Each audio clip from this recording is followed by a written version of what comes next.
السلام علیکم ورحمۃ اللہ وبرکاتہ۔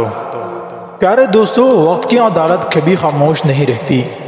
ایک وہ شخص جو برسوں سے اپنے آپ کو محقق، فلسفی اور سچ کا پرچار بتاتا رہا، جو بڑے بڑے دعوے کرتا رہا کہ اس کے پاس دلیل ہے، علم ہے اور حقیقت ہے، آج وہی شخص پولیس کی گاڑی میں ہتھکڑی پہنے جیل کی سلاخوں کے پیچھے کھڑا ہے۔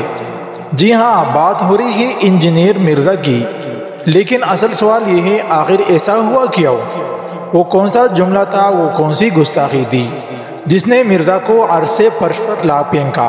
یہ سب جاننے کے لیے ویڈیو کو آخر تک ضرور دیکھیے گا، کیونکہ میں آخر میں وہ نقطہ کھولنے والا ہوں جس پر پورا مقدمہ ٹھکا ہوا ہے۔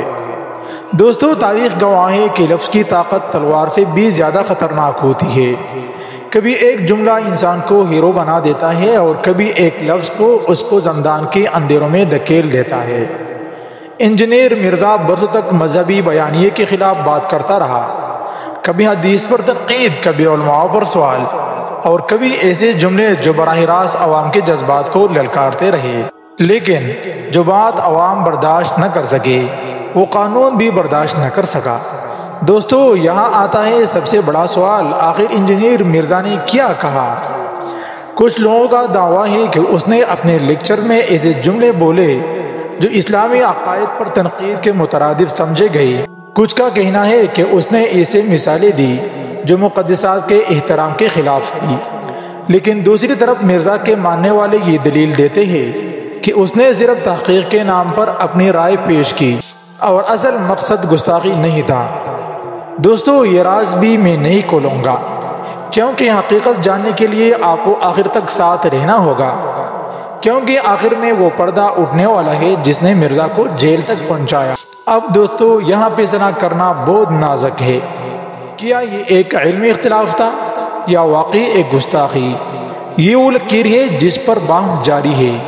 دوستو، یہاں پر آتا ہے پاکستان کا سب سے حساس قانون، جہاں 255 میں ایک ایسا قانون جو برسوں سے بحث مباحثے کا مرکز ہے۔ کچھ لوگ اسے توہین مذہب سے بچاؤ کی ضمانت کہتے ہیں اور کچھ لوگ اسے آزادی اظہار کی دیوار سمجھتے ہیں۔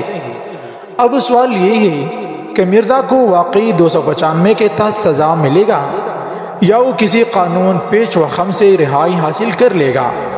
دوستو، یہ کہانی صرف ایک شخص کی نہیں ہے، یہ کہانی اس جنگ کی ہے جو لفظ اور جذبات کے درمیان صدیوں سے جاری ہے۔ یاد رکھیے، مرزا کا مقدمہ صرف عدالت میں نہیں لڑا جا رہا، بلکہ سوشل میڈیا، یوٹیوب اور عوامی محفلوں میں بھی یہ کیس زیر بحث ہے۔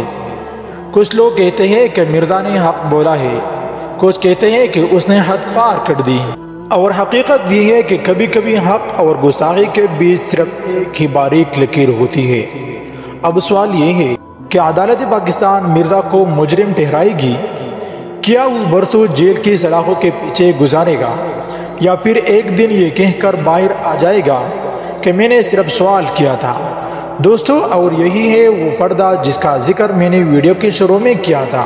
حقیقت یہ ہے کہ فیصلہ عوام یا یوٹیوب پر بیٹھنے ہم نہیں کریں گے، یہ فیصلہ عدالت کرے گی اور آنے والے دن ہی اس کا جواب دیں گے۔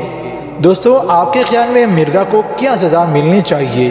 کیا وہ واقعی گستاخ ہے یا ایک محقق جو اپنے بات کرنے کی سزا بھگت رہا ہے؟ کمنٹ سیکشن میں اپنا رائے ضرور دیجیے گا، کیونکہ آپ کے رائے ہی اس کہانی کا اگلا باب ہے۔